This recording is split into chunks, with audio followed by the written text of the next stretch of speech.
ఉదయకాల ప్రార్థన.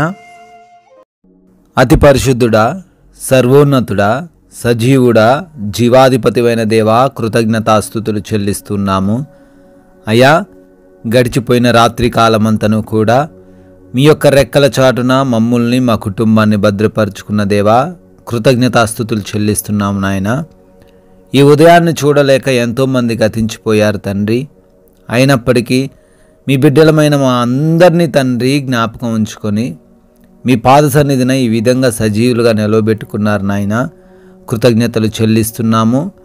ప్రభువా తండ్రి, మాకున్న జ్ఞానము, బలము, శక్తి ఇవేవి కూడా మాకు జీవాన్ని ఇవ్వలేవు, కాపాడలేవు, రక్షించలేవు. కానీ నాయన, మీ యొక్క కృప మాత్రమే ఈరోజు రక్షించిందని మరొకసారి మాకు తెలియజేసిన విధానాన్ని బట్టి స్తోత్రాలు తండ్రి.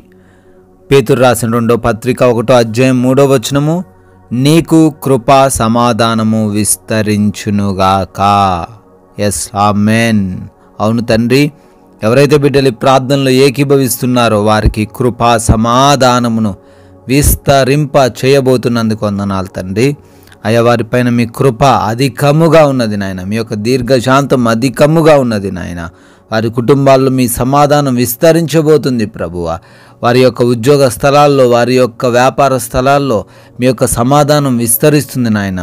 వారి హృదయంలో కలవరం లేకుండా మీరు సమాధానం ఇవ్వబోతున్నాను అని వాగ్దానం చేశారు.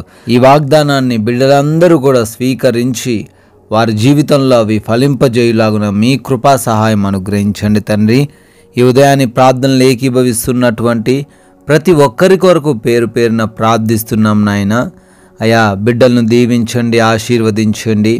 వారి హృదయంలో ఉన్న ఆలోచనలు, వారి హృదయంలో ఉన్న వేదనలు అన్నీ కూడా ఎరిగి ఉన్నారు నాయన.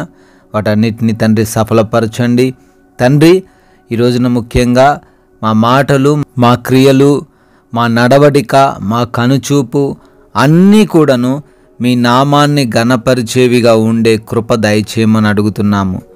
మీకు విరోధంగా, మీకు ఆయాసకరంగా, మీ నామానికి అవమానకరంగా మేము ఎప్పుడు కూడా ఈరోజు ప్రవర్తించకుండా సహాయము దయచేయండి నాయన.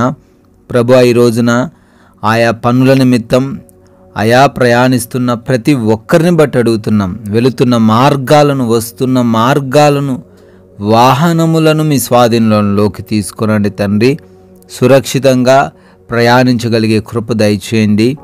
ఏ అపాయము, ఏ ప్రమాదం వారిని ఏమీనూ చేయకుండా రక్షించమని, కాపాడమని, భద్రపరచమని అడుగుతున్నాం ప్రభువా. Yes Lord. అదేవిధంగా తండ్రి, పనులను కూడా దీవించండి, ఆశీర్వదించండి. ఉద్యోగాలు, వ్యాపారాలు, పరిచర్యలు, చేతి పనులు, వ్యవసాయపు పనులు, ప్రతి పనిలో బిడ్డలను తండ్రి ఉన్నత స్థానంలో నిలవబెట్టండి నాయన. వారికి రావాల్సిన శాలరీస్ విషయంలో కూడా సహాయం అనుగ్రహించండి. అయా, ప్రార్థిస్తున్నాము. ఎవరైతే ఎగ్జామ్స్ అని, ఇంటర్వ్యూస్ అని వెళ్తున్నారో మంచి జ్ఞానంతో వారిని నింపండి. చదివినవన్నీ కూడా జ్ఞాపకం ఉండే కృప దయచేయండి. హాస్పిటల్స్కి వెళ్తున్నారు, వారి రిపోర్ట్స్లో, వారి డెలివరీస్, ఆపరేషన్స్లో తండ్రి మీ సహాయము దయచేయమని కూడా ప్రార్థిస్తున్నాము. ఈ రోజున ఎవరికి కూడా ఎటువంటి లోటు, లేమి ఏది కూడా లేకుండా మీరే సమృద్ధినిచ్చి నడిపించమని, ఆర్థికంగా, ఆత్మీయంగా ప్రతి ఒక్కరిని బలపరచమని, మంచి ఆరోగ్యంతో వారిని నింపమని అడుగుతున్నాం ప్రభువా. తండ్రి, ఈ రోజున మా సమయాన్ని మేము సద్వినియోగం చేసుకునే కృప దయచేయమని, ఎవరితో ఎటువంటి విభేదాలు లేకుండా ఈరోజంతా ప్రశాంతంగా జీవించే కృప అనుగ్రహించమని, గృహములలో ఒంటరిగా ఉంటున్నారు, వారికి ఏ హాని జరగకుండా మీ యొక్క అగ్ని కంచె రక్షణ కవచం వారి గృహముల చుట్టూ దయచేయమని ప్రభువా ప్రార్థిస్తున్నాము. ప్రభువా, ముఖ్యంగా ఈ లోకంలోని ఆకర్షణల వైపు మేము వెళ్లకుండా మా సాక్ష్యాన్ని మేము కాపాడుకుంటూ అనేకులకు మాదిరికరంగా జీవించే కృప దయచేయండి. మీ యొక్క కృపను బట్టి బర్త్డేలు, యానివర్సరీలు జరుపుకుంటున్న ప్రతి కుటుంబమును, ప్రతి బిడ్డను పేరు పేరున దీవించి ఆశీర్వదించండి తండ్రి. అయా, కొందరికైనను మీ యొక్క విలువైన శ్రేష్టమైన మాటలు ప్రకటిస్తూ రాజ్య స్వార్థలో ఈరోజు మేము పాలిభాగసులయ్యే గొప్ప కృప మాకు అనుగ్రహించమని జీవము కలిగిన యేసుక్రీస్తు వారి నామంలో ఈ ప్రార్థనను అడిగి వేడుకుంటున్నాం తండ్రి. ఆమెన్.